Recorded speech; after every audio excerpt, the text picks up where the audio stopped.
Tijekom proteklog tjedna je bilo puno pitanja kad će biti predstavljanje gospodina Anderssona, kad će doći novi sportski direktor, pa evo ga tu s nama danas ovdje.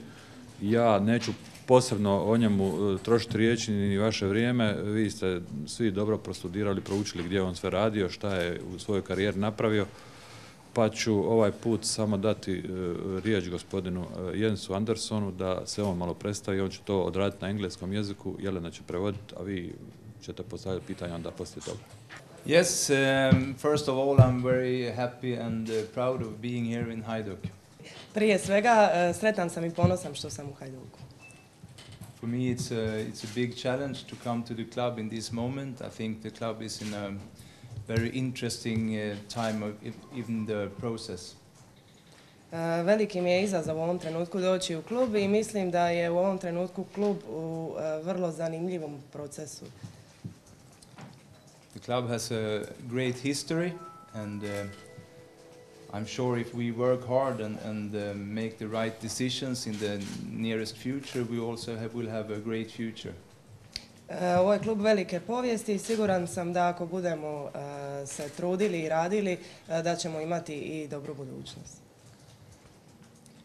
I just arrived this weekend and have just seen the team for once actually yesterday in the internal game.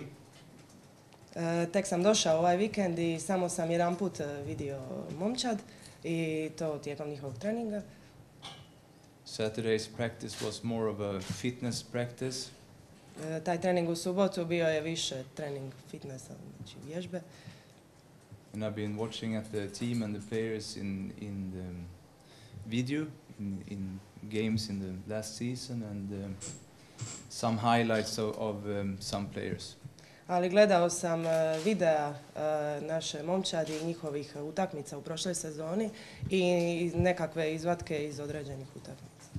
Today I can speak about the job of me being here and the club, but I will not discuss single players because I haven't seen enough of them yet. I will do that after the training camp in Slovenia.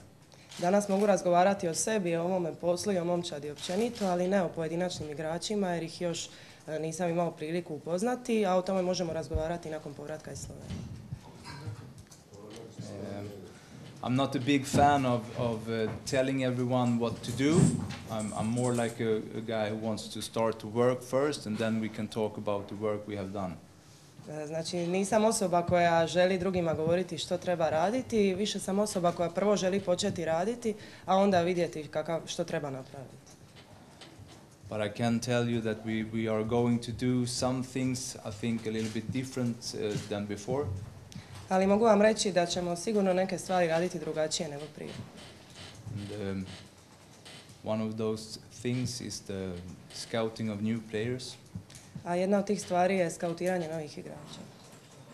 I have a couple of principles that we will follow before we do any transfers in the future. I imam nekoliko pravila kojih ćemo se držati prije nego što napravimo sljedeće transfere. For example, I would see every player live before we do anything with him.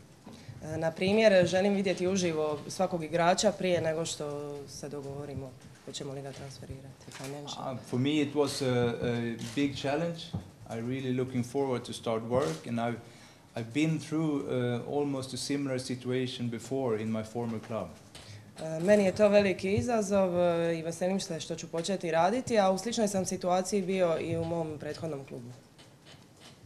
For me the big challenge in working in a football club is to have a bang on the buck. You know what I mean with that? Bang on the buck. No.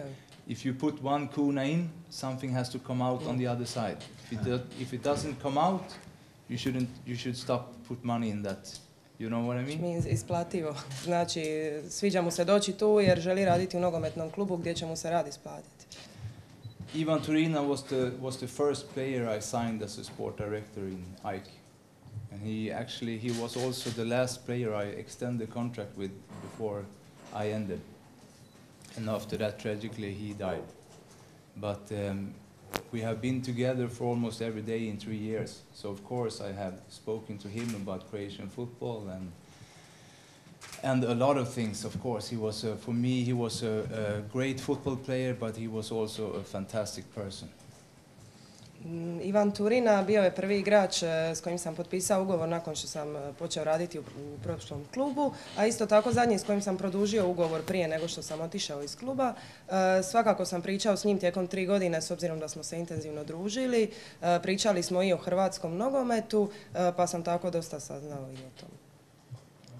I can tell you I've been in Balkan to scout players for my former club.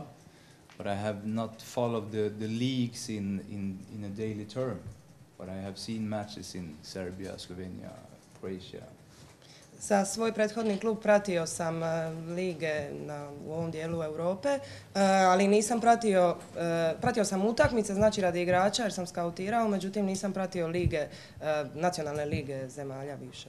I expect a lot actually, because I think we have a big, from what I've seen of the team yesterday, I see we have a lot of skillful players and we have a lot of potential in the team. Of course, it's a young team and it's a young squad, but with good coaches and with a good habits every day, we will proceed and be a good team, I think. Znači, pitanje je bilo što očekuje od suradnje sa Hajdukom, a odgovor je bio da očekuje puno, da misli da imamo dobru momčad i da možemo imati dobar rezultat uz dovoljno rada i ispravnih poteza. The first thing to do is to get a better picture, a bigger picture of the club and of the squad and of the players, of course. Because you can only tell what you need if you know what you have from the beginning. And so far my picture is starting to get there, but it's not clear enough. Znači, prvo što će napraviti biti će što će upoznati momčad da bi dobio širu sliku i o klubu i o momčadi i o potrebama, a to se može napraviti jedino ako momčad proučava da bi uopće mogao znati što joj nedostaje. Probably the money. No, but you know, of course the language will be difficult, but it's always a way to come around that. You can have people to translate, and hopefully I learn a few words every day, and quite soon you start to understand what people are talking about. But of course it's a lot of things that are new for me, but I'm not here on a vacation, so I will focus on the job. Ne misli da će mu jezik biti veliki problem, smatra da uvijek ima ljudi koji će mu moći pomoći i prevoditi, a ako se bude trudio, kroz neko vrijeme moći će i naučiti nešto hrvatskog, a isto tako razumjeti o čemu se priča, ali kaže nisam ovdje došao na odmor, ovdje sam došao raditi i tome se trebam prilagoditi.